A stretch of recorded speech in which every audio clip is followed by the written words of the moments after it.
Hello বন্ধুরা, আসসালামু আলাইকুম। আশা করছি সকলে ভালো আছেন। সো বন্ধুরা, মোবাইল স্ক্রিনে দেখতে পাচ্ছেন একটি ফটো, এবং ফটোর যে ব্যাকগ্রাউন্ডটা সেটা কিন্তু এই ফটোর সাথে ছিল না।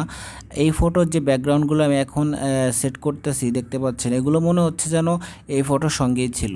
কিভাবে আপনারা প্রফেশনালি এরকম ফটো এডিটিং করতে পারবেন ওয়েবসাইটের মাধ্যমে, সেটাই দেখাবো আজকের ভিডিওতে। সো বন্ধুরা, এই ওয়েবসাইটটিতে প্রবেশ করার পর আপনারা স্ক্রল করে নিচের দিকে আসবেন, এবং এখানে আপনারা দেখতে পাচ্ছেন জেনারেট নামে একটি অপশন।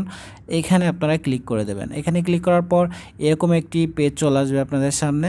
দেন এখান থেকে আপনারা আপলোড ইমেজে ক্লিক করে দেবেন। দেন আপনার যে ফটোটিকে আপনি প্রফেশনাল এডিটিং করতে চাচ্ছেন সেই ফটোটা সিলেক্ট করবেন। সো বন্ধুরা, তারপর নিচের দিকে দেখতে পাচ্ছেন ব্যাকগ্রাউন্ড নামে একটি অপশন রয়েছে, এখানে আপনারা ক্লিক করে দেবেন। এইখানে ক্লিক করার পরে এখানে একটি অপশন চলে আসবে ডিসক্রাইব দ্য ইমেজ। এইখানে আপনার পছন্দ মতো আপনি ব্যাকগ্রাউন্ড সেট করতে পারবেন। এইখানে আমি ব্লার লিখে দিলাম, তাহলে ব্লারের যত ব্যাকগ্রাউন্ড রয়েছে সবগুলো এখানে চলে আসবে। সো বন্ধুরা, আপনি যেরকম ব্যাকগ্রাউন্ড চান সেরকম ব্যাকগ্রাউন্ড যদি সার্চ বক্সে লিখে দেন, তাহলে সেরকম ব্যাকগ্রাউন্ড আপনারা পেয়ে যাবেন। আমি এখানে ব্লার লিখে সার্চ করেছি, আমার যত সমস্ত ব্লার ব্যাকগ্রাউন্ড রয়েছে সেগুলো শো করবে। এখানে দেখতে পাচ্ছেন আমি যখন এটাতে ক্লিক করে দিলাম, তারপর আমার কিছু ব্যাকগ্রাউন্ড শো করেছে।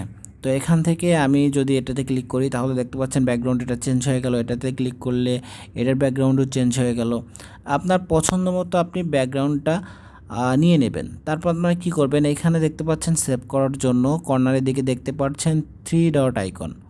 সিম্পলি আপনারা এখান থেকে 3 ডট আইকনে ক্লিক করবেন, আর নিচের দিকে দেখতে পাচ্ছেন এখানে ডাউনলোড অপশন চলে আসছে। এইখান থেকে আপনারা ডাউনলোড অপশনে ক্লিক করে দেবেন।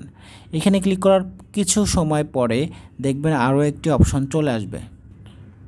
সো বন্ধুরা, দেখতে পাচ্ছেন আরও একটি অপশন চলে আসছে। দেন এই প্রসেসিংটা শেষ হয়ে গেলে আমার ফটোটি কিন্তু অটোমেটিক্যালি ডাউনলোড হয়ে যাবে। উপরের দিকে দেখতে পাচ্ছেন ফটোটি কিন্তু ডাউনলোড হয়ে গেছে, এবং আপনার ফটোটি আপনার গ্যালারিতে চলে গেছে। তো বন্ধুরা, আপনারা এভাবেই কিন্তু আপনার ফটোকে প্রফেশনালি ব্যাকগ্রাউন্ড রিমুভ করে একটি আকর্ষণীয় লুক দিতে পারবেন। তো আজকের ভিডিও ছিল পর্যন্ত। যদি ভিডিওটি ভালো লেগে থাকে অবশ্যই ভিডিওটিতে লাইক করবেন, কমেন্ট করবেন, শেয়ার করবেন। আজকের মতো পর্যন্তই। সকলে ভালো থাকবেন। আসসালামু আলাইকুম।